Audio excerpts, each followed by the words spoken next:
Olá, sejam muito bem-vindos ao programa Universo Maior. Eu, Daniel Kaltenbach e André Bresanhassi, estamos com vocês aqui todas as semanas com um tema sobre ciência, espiritualidade, despertar de consciência, viver bem, expansão em todos os sentidos. E hoje nós vamos falar sobre família. Espiritualmente falando, muitas pessoas aqui reclamando da família, falou: essa família não quero, não escolhi, não gosto, não, não desejo. E outros que amam a família, né? Assim, que querem e amam a família e não conseguem se imaginar em outras, todo tipo de situação, né? Mas afinal, né, André, vamos discutir isso hoje, né? Ou seja, o que espiritualmente significa a família. Tudo bem, André? Olá, Daniel, tudo bem? Tudo bem? E vocês, como é que estão? Pois é, família é um assunto controverso, né? Porque tem pessoas que falam, família é aquele pequeno núcleo que nascemos, ou então são todos aqueles parentes. Mas que família que nós estamos falando? Família aqui, desta vida, família de alma, que é maior, famílias que são agregados, que não têm consanguinidade, mas se tornam parentes. Como é que se faz esse processo, né? Como um imã, o que que nós atraímos de famílias para nós, o que faz sentido ser família, o que não faz? Que família é essa, Daniel?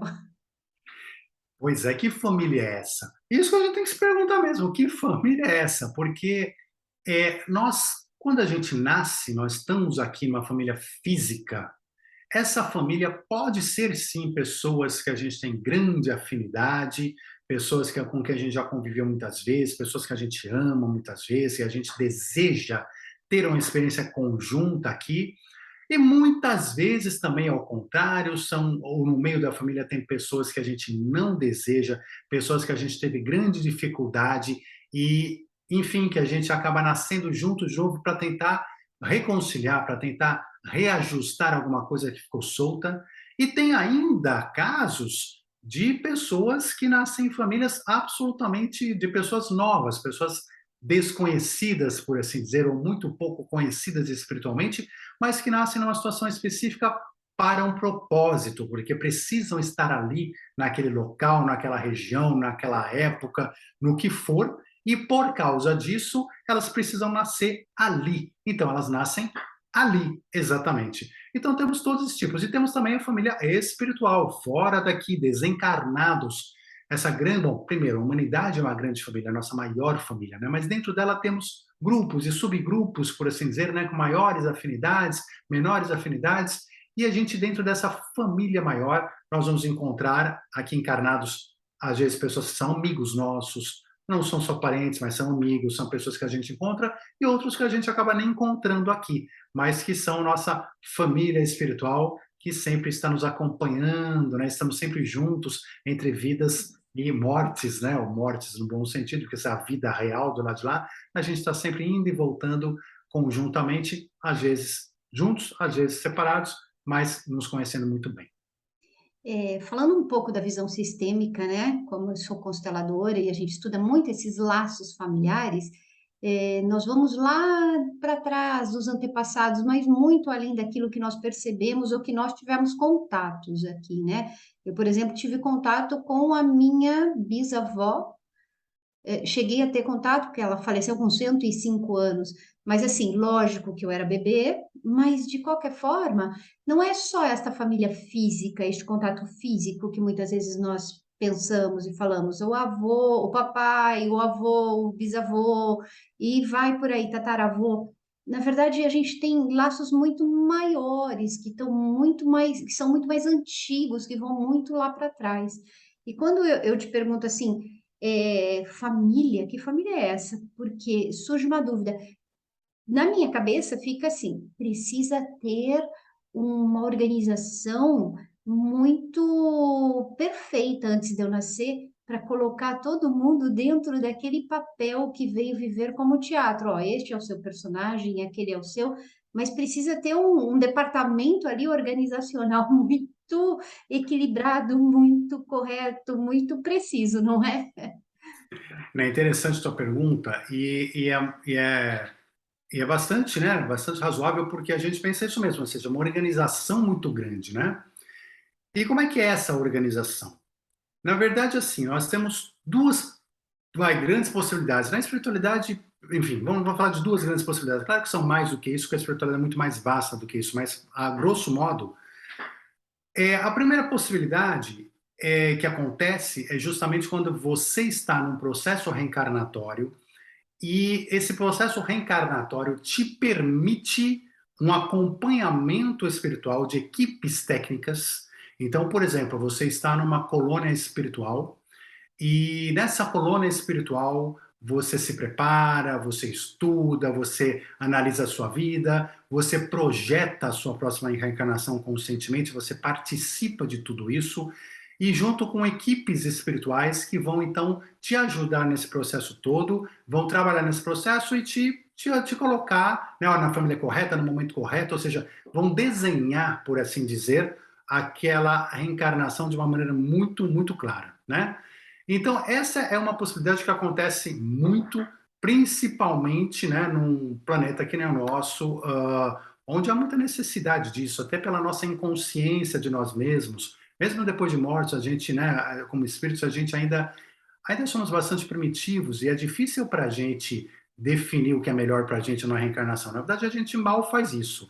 Então, nessas situações, a gente estuda um pouco para auxiliar, mas as pessoas, outras espíritos mais evoluídos, vão definir para nós os detalhes todos. Mas você vê, muito organizado. E um segundo local, que é uma organização maior ainda, de um nível mais alto, mas que é uma organização natural, por assim dizer. É aquela situação, né? Você imagine que cada animal, cada bicho, vamos falar de bicho aqui, primeiro animal, é, né? Não precisa de alguém mandando nascer e morrer e organizando onde vai nascer e morrer. Nasce, morre, vai tendo as suas experiências e suas experiências vão evoluindo, vão cumprindo o que precisa e assim vai. O ser humano ainda está num processo entre o animal e algo mais angelical. Então, nós também temos muito desse processo automático, mas esse processo automático ele não ocorre ao acaso. Então, quando você morre, você nasce, não acontece ao acaso. Existem leis universais muito mais profundas do que a gente pode sonhar aqui, imaginar, mas que vão fazer, por assim dizer, você se atrair na encarnação, na família, na situação, no momento, energeticamente, magneticamente, você vai se atrair para encarnar lá naquele momento, na hora certa. É aquela história, né? Por que que numa piscina uma gota de água está do lado de uma outra gota e a outra está mais distante? Na verdade, nada é caos, não existe caos no universo. Existe sim leis de atração, de repulsão e leis universais das mais diversas. Então, tudo que a gente precisa para o nosso aprendizado, tudo que a gente vibra, que a gente tem na nossa frequência ela diz o que nós somos e o que não somos, ela diz o que já aprendemos e o que não aprendemos, tudo isso está na nossa frequência. Então, essa frequência se encaixa com outras frequências e situações e eles se atraem. Então, a gente é atraído sempre na nossa vida também pelas nossas necessidades espirituais.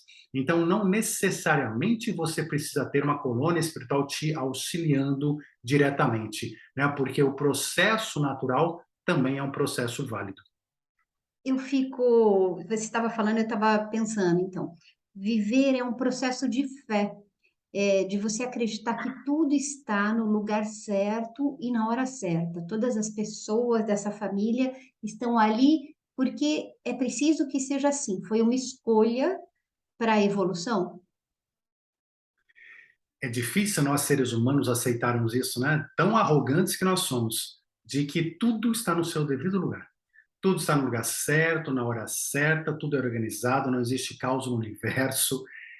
Mas para a gente é difícil aceitar, porque se não está no meu controle, então é caos. Né? A gente tem essa ideia. Se não está no controle do meu controle ou da humanidade, então é caos, é caos. Isso é uma grande besteira, né, da humanidade e que tem a ver com a nossa incredulidade, com a nossa falta de fé. E é o que você comentou. A fé é um dos aprendizados espirituais. Ter fé é uma das pernas que a gente aprende no nosso crescimento, na nossa evolução. A gente precisa ter fé, a gente precisa desenvolver a fé. E sem dúvida alguma, na verdade, não deveria ser muito fácil isso, né? Porque só a gente olhar o mundo, o universo ao nosso redor, deveria ser muito, mas muito fácil ter fé. Mas a nossa arrogância é tão, tão, tão, tão, tão grande que a gente olha esse universo todo organizado, com leis, tudo se encaixando perfeitamente. E a gente vem falar de caos, né? Caos é uma piada, caos é uma piada, né? Uma piada de mau gosto que só uma espécie altamente primitiva como o ser humano é capaz de olhar para o universo e falar de caos, né? Então, eu Sim. acho que é mais ou menos isso. E também eu fiquei pensando o outro lado dessa história, né? A família que nascemos, que escolhemos, que formamos. É, alguma pessoa pode pensar assim, algumas pessoas, né? Ah, é muito resignado essa pessoa. Ela diz assim: ah, se não tem como, se já fui eu que escolhi, se foi escolhido para mim isso, e tudo tá como tem que ser, então eu vou aceitar e não vou fazer nada. Aí a pessoa se acomoda, fica naquela zona de conforto, fala: não, eu não vou mudar ninguém. Não, não vai mudar ninguém da sua família. Mas você pode se modificar e aprender muita coisa dentro dessa família que você está. São os nossos grandes professores, esses familiares mais próximos de nós, não é? Sem dúvida, são os primeiros, né? São os primeiros, porque principalmente quando você é obrigado a morar com a família. Seja porque você ainda é criança, adolescente, enfim, não tem uma casa própria, não tem como sair, seja por uma situação depois, né, de relacionamento, seja o que for, mas todo esse, principalmente que você é obrigado a ter contato, né? E com a família é isso, a gente tem, entre aspas, a obrigação de ter contato ou ter contato mais frequente, daquele contato que muitas vezes você não consegue fugir, naqueles que querem fugir, né? Ou seja, então é aquela situação. Mas é justamente é a primeira frente, ou seja, as pessoas que estão ali são as primeiras que estão nos ensinando, justamente porque a gente não consegue virar as costas e ir embora, né? O parente continua lá. Então você não consegue, então você tem que resolver, você tem que trabalhar. Não adianta você falar, não gostei, xingar a pessoa, virar as costas, nunca mais vou ver. Não, você vai ver de novo. Você vai ter que enfrentar de novo. Você vai ter que encarar de novo. Então, essa situação é diferente. E essa situação nos faz agir com a família de forma diferente do que a gente age com o estranho na rua. Com o estranho na rua, você, muitas vezes, né, você perde a cabeça, não devemos fazer isso, e você fala besteira, né? Ou seja, sem medir consequências. Com a família, você vai pensar duas vezes, porque você vai ter que reencontrar. E assim vai. Ou o contrário, às vezes, para a família, você, até por ser família, você saber que outra pessoa tem esse laço e não vai poder fugir, você fala até coisas piores do que você fala para uma pessoa na rua, né, para aquele familiar. Então, tudo isso acontece, ou seja, mas é um relacionamento totalmente diferente, porque ele une essa equação da gente ter que ver de novo e estar, de alguma forma, ligado, preso àquilo. Então, é um aprendizado espiritual voltado para nós. Se a gente soubesse aproveitar isso de maneira melhor, a gente evoluiria muito mais. Bom, essa ideia toda fica assim, ó, encara a sua família, seja ela aquela perfeita do comercial de televisão ou imperfeita diante da sua expectativa, né? Porque a gente cria expectativas, mas encare a família como uma grande oportunidade evolutiva. E aí eu posso agradecer e muito, porque o universo, porque a fonte criadora me colocou ali, naquele exato lugar, porque eu estou aprendendo muita coisa, eu me abro para o aprendizado. Daniel colocou muito isso. Presta atenção nessas palavras, porque elas trazem mudanças, chaves para mudanças. Família, na verdade, seja como for, do jeito que for, é um grande privilégio estar ali, porque é uma grande oportunidade, não é mesmo?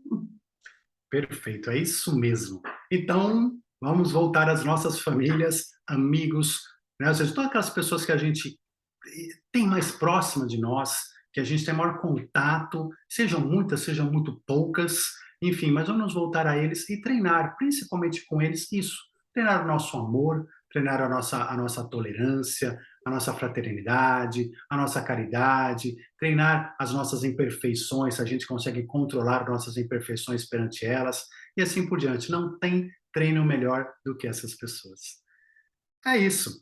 Então, já vou me despedindo aqui também de todos vocês. Agradeço a presença de todos. Gratidão, Andréa, também, né, pelo nosso programa. E a gente se vê na semana que vem, né, Andréa?